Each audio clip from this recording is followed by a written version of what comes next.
Ladies and gentlemen, what's going on? It's your boy Ruben. You know what it is. Another Level Sports. Go ahead and like, subscribe, share, and all that good stuff. It's been a minute, and that's because, it's the summertime. It's that dead period between, sports with the NBA Finals and NFL. All that off-season stuff is going off. I haven't talked about quite a few things, and I just wanted to drop a video, discuss some things about the NBA, my thoughts about what's going on with the NBA, especially now that nothing's really kind of going on. And just before I dive into my NFL bag. So here's my thoughts on the NBA after, post free agency. Basically, there's still some moves out there, i.e. the Damian Lillard trade is what's hot in the streets right now. And I think I'll say that one for last. But as a Knicks fan, as you guys know, we got rid of Obi Toppin for 2 second-round picks. I thought that was one of the worst deals that we could have made. If for no other reason, I just thought he was a more valuable asset than 2 second-round picks. I'm on the fence on how I feel about it in terms of, I don't know how outraged to be, because it's kind of like I'm waiting for the other shoe to drop as to what's the big move here. Am I going to wait another year for the big move to happen? What does this mean for Emmanuel quickly? It leaves a lot of things in the wind, and this isn't a Knicks video, so I just wanted to, just give my Knicks fans just some general thoughts on how I feel about it. I kind of feel like I'm going to wait and see what they do, because the second round picks, we've done a good job of turning them into actual assets, late first round picks and things like that. And you see these teams are just swapping second round picks like it's nothing. So if they turn it into something, we're good. But as of right now, Obi Toppin, 8th pick in the first round. They didn't get through to Tibbs to get the man more minutes. I'm happy for him personally, because I was a big fan of Obi Toppin, and I had been hollering, let's move on from Julius Randle for forever so that we can get this kid minutes. Not just him, but the rest of the kids, the Grimeses, the RJ Barretts, the Emmanuel Quickleys, get them more run so they can start reaching their potential and becoming either a better team or better trade assets. So I'm going to save my outrage for whatever the big move is. Word in the streets is Embiid to New York, and we'll see, because we don't know when that's going to be. Trades haven't been demanded. We don't know what's going to happen with James Harden. We don't even know what's going to happen with Dame Lillard. And again, I'm going to save that for last. Other big move, Bradley Beal to the Phoenix Suns. I don't really know what the Phoenix Suns plan on doing. They just traded campaign away. So obviously, I'm hearing Bradley Beal is going to be their pseudo point guard, or they're going to alternate, I guess, ball handling duties, which I think is a mistake. I think their lack of having an actual point guard is going to be a problem for them. And I think their actual lack of having perimeter defenders is going to be a problem for them.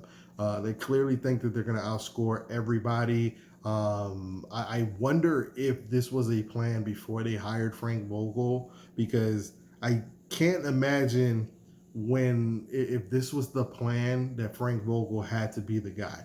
And now Frank Vogel's in another situation where he kind of has to deal with a super team that might be not quite his forte or match the way he does things. He's supposed to be a defensive guy. So we'll see how that works out. Who's going to be guarding other people's best perimeter players night in and night out, because it sounds like they're going to be putting overtime in on KD.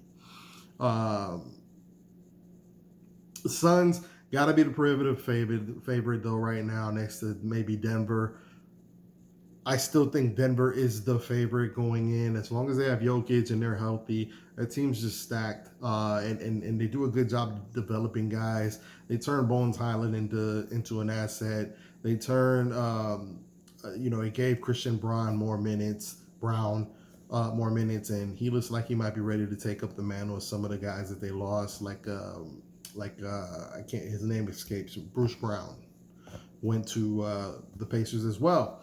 Couple bad teams that I like what they've done a lot, and it's not going to surprise me that they're going to be super competitive. The Pacers, they picked up Bruce Brown, like I stated. They also traded for Obi Toppin.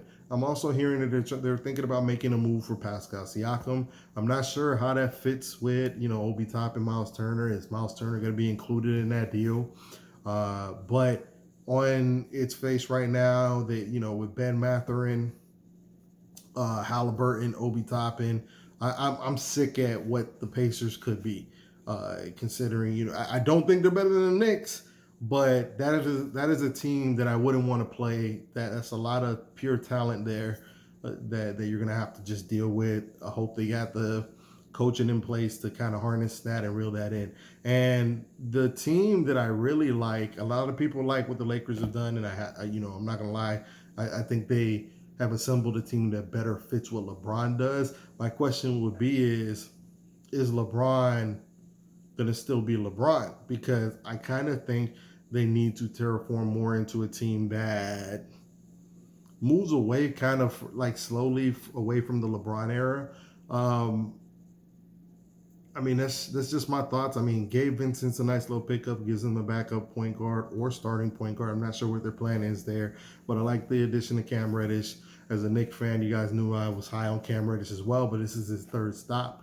I just don't think he's gotten really the run that he deserves. I think his issues it's gotta be personality, right? Because he's rubbed a couple of places the wrong way now, and for Portland being the third stop where he got plenty of run to let him walk out the door, that's just, especially when you consider that he's a 6'8", 6'9" wing that can shoot the ball. I don't understand what's the problem there that he keeps moving on. I know that obviously people don't know what to pay him. That was a problem, but we'll see how the Lakers do. But the team that I really like what they've done in the offseason and could be I don't want to say first because I don't think they're going to go, first, but I wanted to say worst to first. I really like what Houston's done this offseason. A lot of you guys were capping real hard on Dillon Brooks' name, and a lot of people were making fun of him, and I think a lot of you guys were very uneducated, even down to Shaq. And what I mean by that is you guys must not have seen too many Memphis games, and I'm not saying I'm a Memphis fan, but I've seen enough to know that Dillon Brooks is a damn good player. And I'm not going to go off like J.J. Redick did, but he's a very good defender, all defensive team this year. I've always thought he was a very good defender. He's a guy that night in, night out is giving fits to the best scorers in the league. And I know he had a bad series against LeBron and the Lakers, but you guys do understand that he was playing LeBron, right?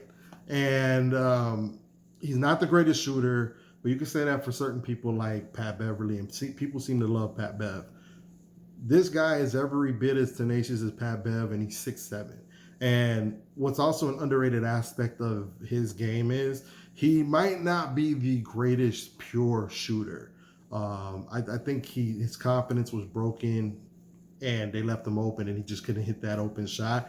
But he has a very underrated ISO game, which is why he wanted more to do with the offense, but they asked him to take a step back. And I think that's where things fell apart for the Grizzlies. But to add that kind of tenacious defense to Houston, who signed their coach, Ime Udoka, who's a defensive guru, for them to draft Amin Thompson, another 6'7" guy. They also drafted Cam Whitmore, who just MVP, just hit MVP of the Summer League, looked like a defensive force. Another, they got size, length, and then they had some leadership and some more feistiness and shooting in Fred VanVleet. Now, of course, they overpaid for some of these guys, but I like the attitude adjustment that they're giving Houston. Houston's got a lot of talent now. Fred VanVleet, and despite what you guys might think personally of Jalen Green's a bucket. Jabari Smith is another long player that can handle the ball, shoot, true triple threat. Remember, they got Şengün there. They even got a veteran, Jeff Green, to come off the bench. I really think they're changing the culture there, and I always thought that they were missing just sort of Houston was a team with a lot of talent. They just had no direction, no good coaching, like no person to steer them in a specific way. It was really like watching like an and one game. It was just a mess, against the NBA, of course. It was just a mess to watch the Houston Rockets. And when you think about how much talent they have, you kind of think it should be better, but it just had no direction. I think they have direction. I think now they've got attitude. Fred VanVleet is and Dylan Brooks, I think, are going to be steadying forces. Jeff Green off the bench. They also picked up the backup big Landale from Phoenix, and remember, he played very well against Jokic. Not saying that he shut Jokic down, but he played very well, played very hard. The consistent thing I see there is size, length, defensive prowess, and grit. Those are things that I think are going to translate into a really good year for Houston. So watch out for them. And lastly, I wanted to get into Dame Lillard.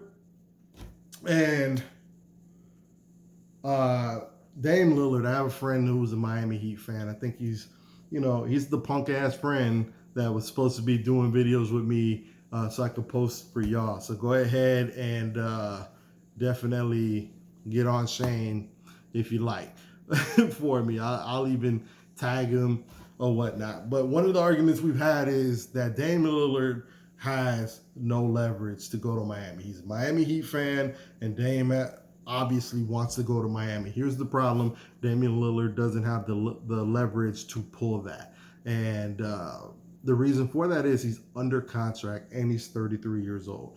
Those things don't bode well. Now, that means any team can trade for him, and his only play is to basically just threaten to be unhappy. And in order for that to even work, you'd have to believe that Damian Lillard's going to dog it. Now, we've seen Damian Lillard play his entire life and nothing. And mind you, he's kept his word in staying in Portland until now, right? So I've never seen anything from Damian Lillard that would suggest that he would dog it. And I think it would be career suicide for him to do so. Because by dogging it, you're going to have to ask yourself this question. So, okay, you get to... what's a team with a lot of picks? Let's say OKC trades for him, or Utah. Those are two teams that have a lot of picks, and he doesn't report. He's not going to get his money. Now, he's made a lot of money, but I don't know anybody that's too cool for 40, 50, 60 million dollars that they could just throw away. Don't think he's going to do that. If he reports and dogs it, right, thinking he's going to force his way out of Utah or OKC and force his way to Miami, you have to ask yourself, if you're the team that's trading for him, is he really dogging it? He's 33, right? Is he really dogging it, or are the years catching up to him?